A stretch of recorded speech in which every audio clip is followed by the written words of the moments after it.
8 kebodohan perokok yang bikin menyesal seumur hidup. Jangan sampai kamu termasuk di dalamnya.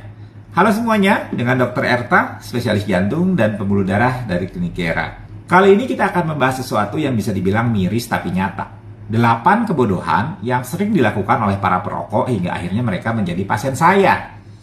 Yang datang dalam kondisi jantung bermasalah, bahkan tidak sedikit yang nyawanya itu sudah tidak bisa diselamatkan. Mungkin ini terdengar blak-blakan, tapi saya rasa ini penting disampaikan supaya tidak ada lagi yang meremehkan efek dari sebatang rokok yang katanya cuma satu aja kok. Yuk, kita bahas satu persatu dan siapa tahu kamu itu bisa jadi penyelamat dari kesalahan yang sama. Kebodohan yang pertama, merokok sambil minum kopi, apalagi saat begadang. Nah, ini kombinasi maut yang sering dianggap keren. Bayangkan, jantung yang seharusnya itu istirahat di malam hari malah dipaksa kerja keras. Nikotin dari rokok dan kafein dari kopi itu sama-sama meningkatkan detak jantung dan tekanan darah.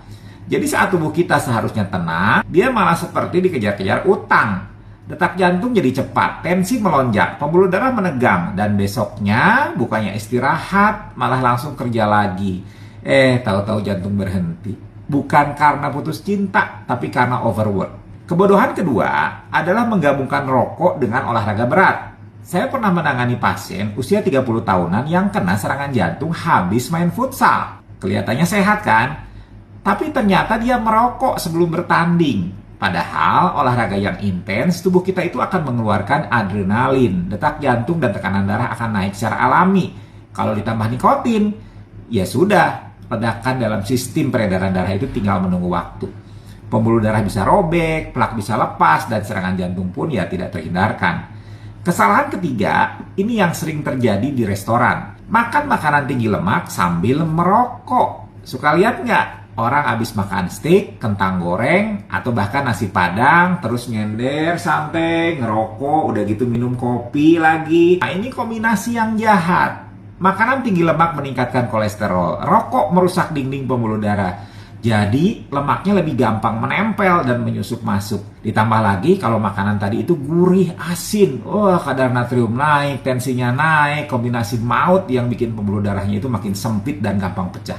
Kebodohan keempat itu adalah merokok sambil minum alkohol.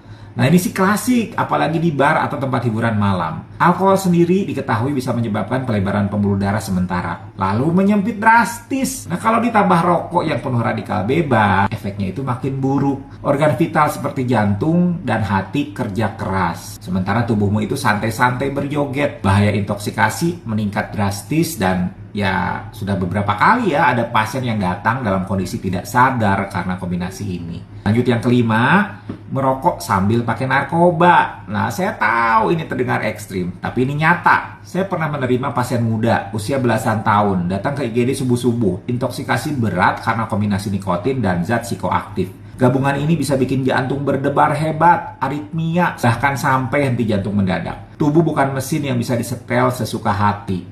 Kadang, hanya karena satu malam nyoba-nyoba, seseorang kehilangan kesempatan seumur hidup untuk hidup sehat. Kesalahan keenam adalah merokok meskipun sudah punya diabetes. Nah, ini seperti menuangkan bensin ke api yang sudah menyala. Diabetes sendiri itu sudah merusak pembuluh darah, membuat dindingnya rapuh, mudah tersumbat oleh lemak. Nah, rokok itu mempercepat proses itu berkali-kali lipat. Saya sering lihat pasien dengan luka di kaki yang nggak sembuh-sembuh, sampai akhirnya harus diamputasi. Dan saat ditanya, masih merokok? Dikit-dikit aja dok.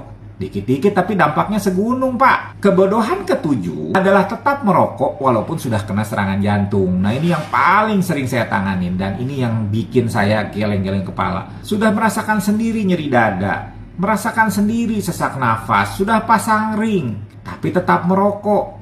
Alasannya sudah terlanjur, susah dok, kebiasaan, ketergantungan itu namanya. Lah, justru karena sudah pernah harusnya kapok dong.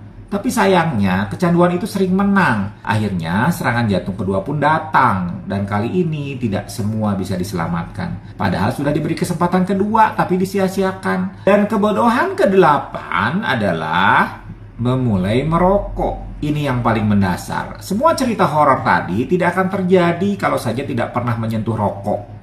Tapi karena alasan coba-coba, solidaritas, atau pengaruh lingkungan, akhirnya seseorang jatuh ke lubang adiksi. Padahal berhenti merokok itu lebih mudah sebelum dimulai. Kalau kamu belum pernah merokok, jangan pernah coba. Dan kalau kamu sudah merokok, berhentilah sebelum tubuhmu itu memaksa berhenti dalam bentuk sakit yang parah. Kamu mungkin belum merasa sekarang karena efek rokok tidak langsung terasa. Tapi saat tubuh mulai menagih harga dari kebiasaanmu, semua baru terasa dan seringkali sudah terlambat. Saya tidak ingin kamu jadi pasien saya karena kebodohan yang sebenarnya itu bisa dicegah. Yuk, jadikan hari ini sebagai titik balik. Share video ini ke orang yang kamu sayangi agar mereka juga bisa menyadari bahayanya sebelum semuanya terlambat.